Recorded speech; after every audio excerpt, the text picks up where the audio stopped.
Ensuite, deuxième partie sur les préjudices, parce qu'effectivement, il fallait, là on a qualifié le fait générateur de responsabilité.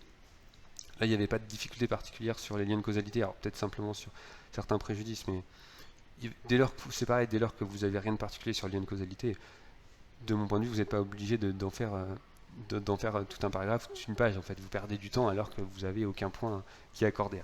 C'est pas toujours évident d'être certain qu'il n'y a aucun point d'accordé sur cette partie. Mais encore une fois, il faut, en fonction du temps, il faut aller à l'essentiel et où vous pensez qu'il y aura des points.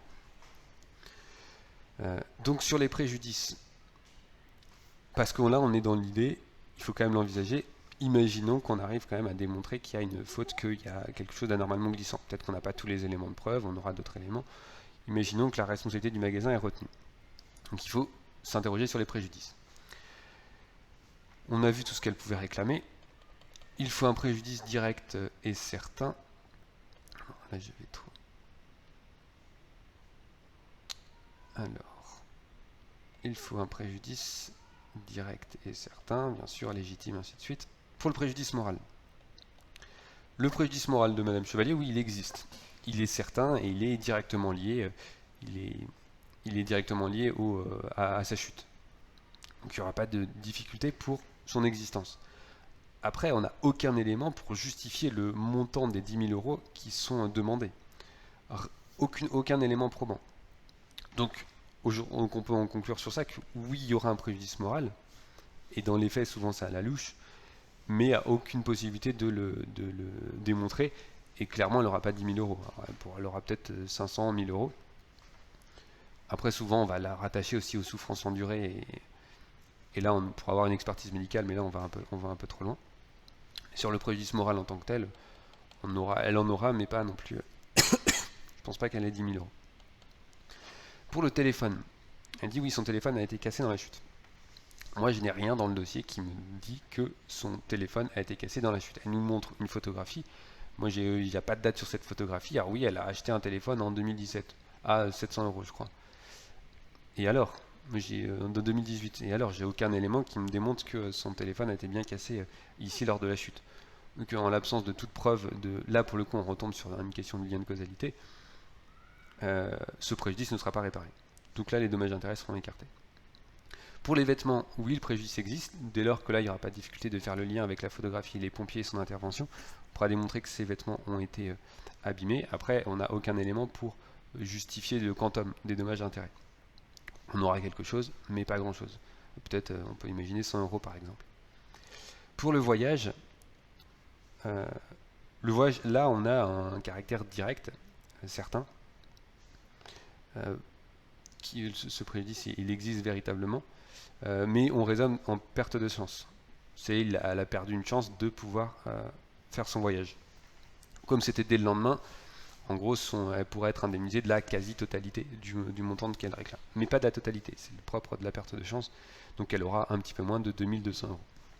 Mais elle sera bien indemnisée pour son voyage. Quand on vous donne autant de détails sur les différents préjudices dans les faits, dans l'énoncé, forcément on attend de vous que vous alliez en parler. Parce que pour le coup là, dans les différentes copies que j'ai vues, vous passiez souvent assez vite sur ces différents éléments. Voilà donc pour cette première partie. Il y avait d'autres fondements qu'on pouvait évoquer. Certains ont parlé du fait personnel du magasin, en m'indiquant bien c'était une faute d'imprudence pour avoir nettoyé le sol et puis avoir simplement mis le panneau attention sur le mouillé, c'était une imprudence. Je comprends le raisonnement, après là ça va être très compliqué, on n'a aucun élément probant pour démontrer la faute du magasin. Par contre, ce qui peut faire le lien, et certains l'ont évoqué à juste titre, c'était pas forcément attendu, mais c'était très pertinent. Et donc là, c'est typiquement un exemple où moi, dans mon barème fictif, je ne l'avais pas intégré, mais je trouve ça très pertinent. Et en fait, j'aurais dû y penser. C'est très pertinent, et donc là, vous gagnez des points bonus. Donc là, c'est des points en plus qu'on va vous mettre qui ne sont pas dans le barème.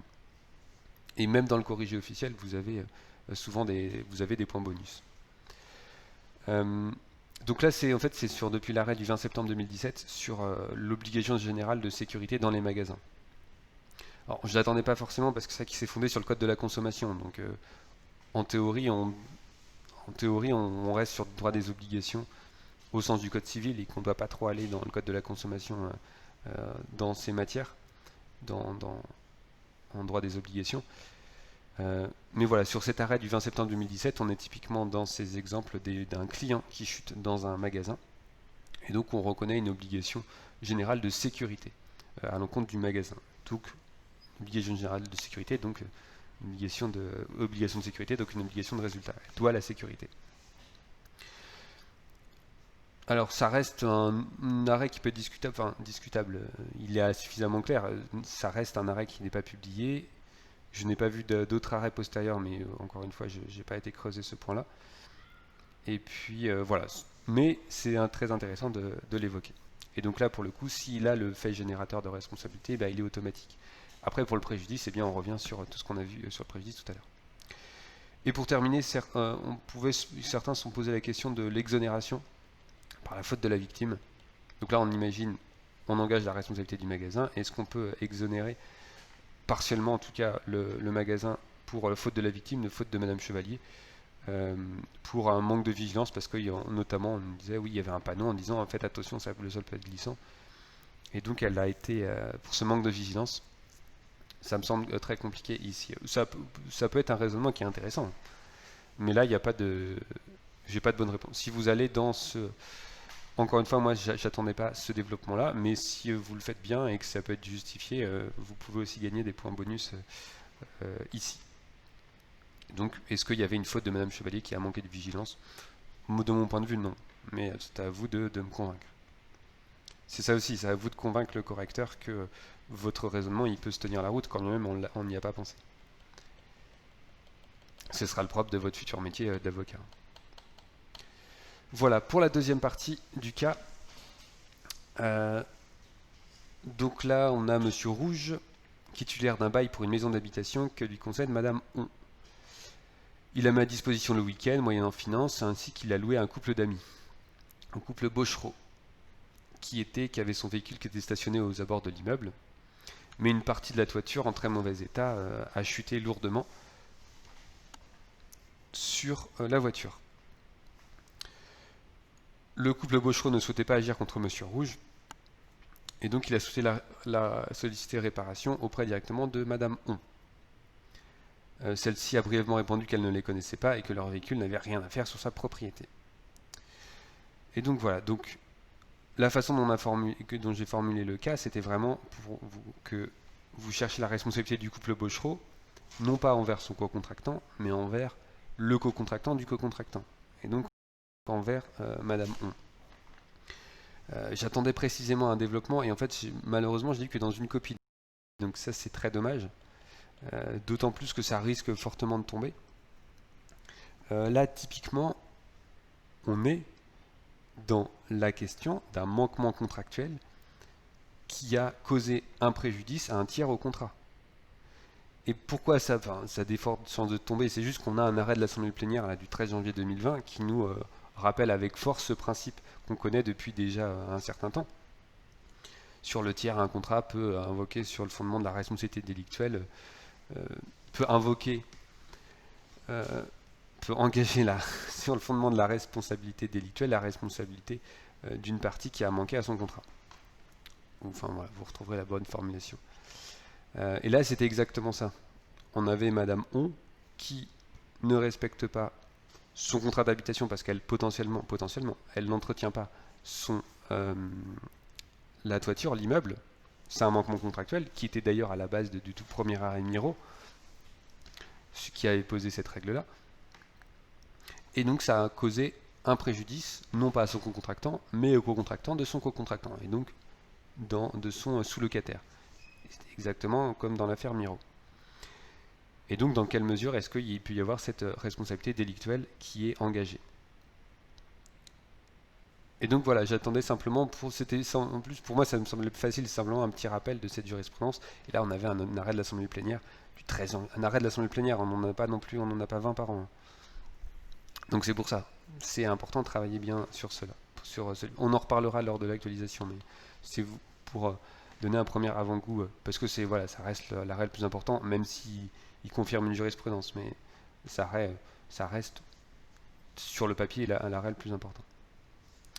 Donc ici, le fait générateur, donc c'est le manquement contractuel. Donc ici, oui, on peut l'imaginer assez facilement que Madame O, en tant que bailleur, elle a manqué à son obligation d'entretien du bien. Et ensuite, un manquement contractuel qui a causé un préjudice. Le préjudice de couple Bochereau, oui, donc ils ont leur voiture qui est cassée.